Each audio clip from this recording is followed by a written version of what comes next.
We took a cruise on Holland America in May of 2023 to Alaska. We started out in Vancouver, British Columbia, and ended in Whittier, Alaska. The highlight of the cruise was, without question, Glacier Bay.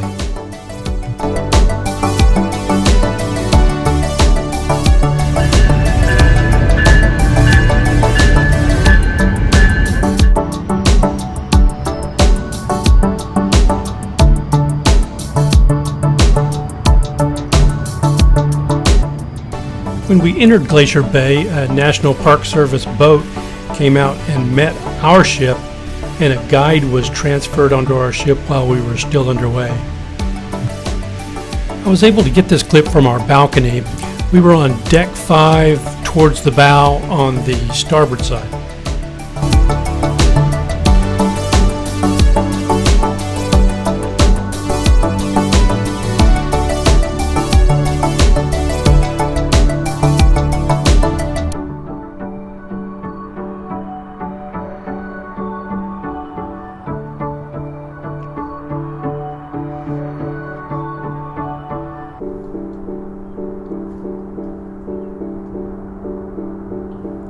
The morning that we entered Glacier Bay, they opened up a door at 6 a.m. that led to the bow deck, which was normally only open to staff, and there was really nobody out there at that point. It was really cold and windy, and we hadn't reached Margerie, kind of the first big glacier, so we had it to ourselves at that point.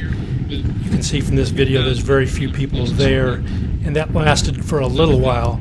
But as the morning went on, and then as we got down to the glaciers, then it became pretty packed on the bow.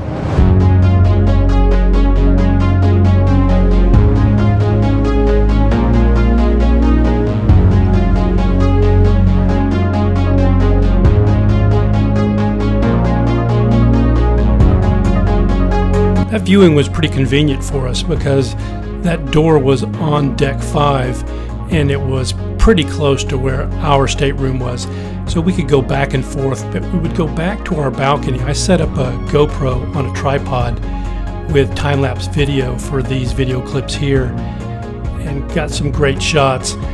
And really, some of the best video and photos I think we got were from our stateroom, and that was nice because you saw the video. It was very busy, very crowded up on the bow when you were at the best viewing points.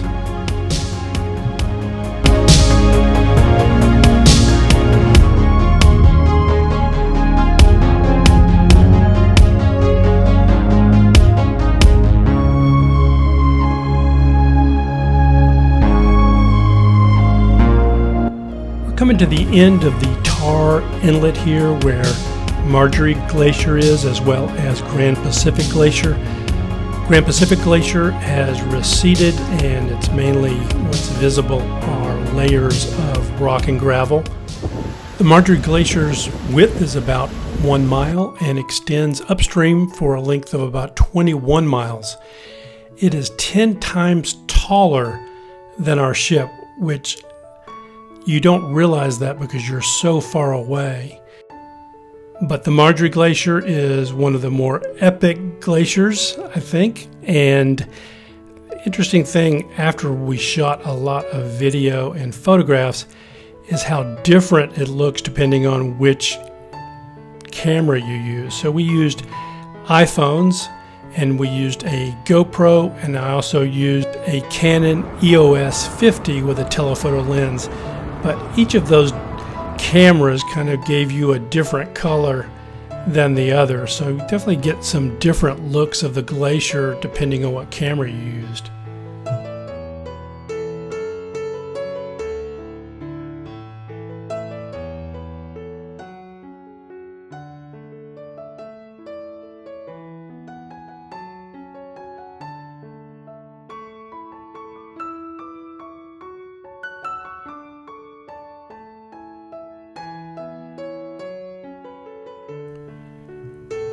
Johns Hopkins Glacier was much further away from the ship than the other glaciers, but its width is about 1 mile and it has a depth of about 250 feet and a height of about 250 feet and stretches 12 miles upstream.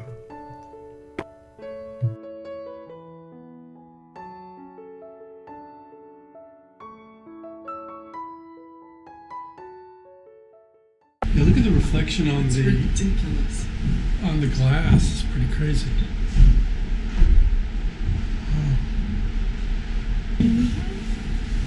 How's my hair look? So what glacier is this behind us? Lamplugh Glacier. Who? Lamplugh.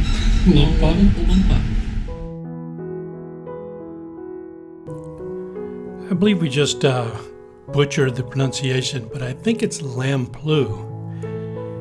Anyway, the glacier has a width of about 3/4 of a mile at the water's face, and it rises to a height of between 150 and 160 feet with a depth of 10 to 40 feet at the waterline. It stretches to over 16 miles.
While we're in Glacier Bay, of course, everybody's on the decks and they're in their staterooms looking at the glaciers. That meant that a lot of the common areas, the swimming pools and other parts of the ship, were pretty vacant.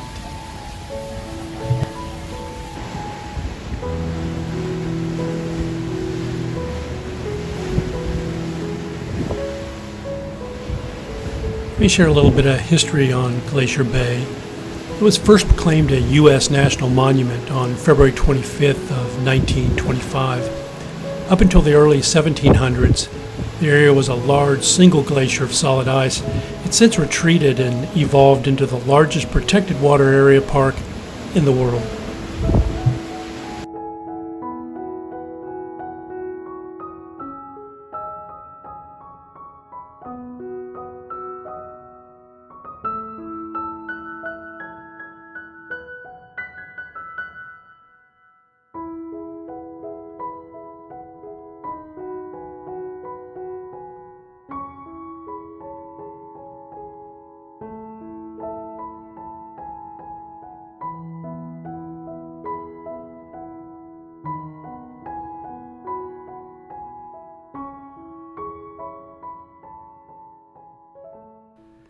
I got this clip from our balcony using a telephoto lens, and some of it's out of focus because of all the movement, but there's 3 of them out there and they seem to be having a great time.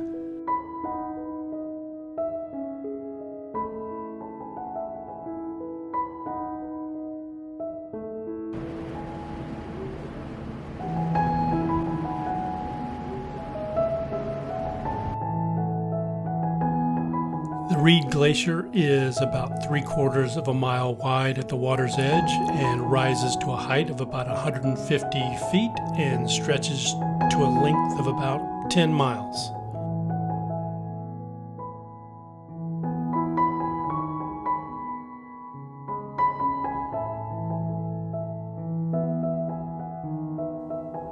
The ship spent several hours in Glacier Bay.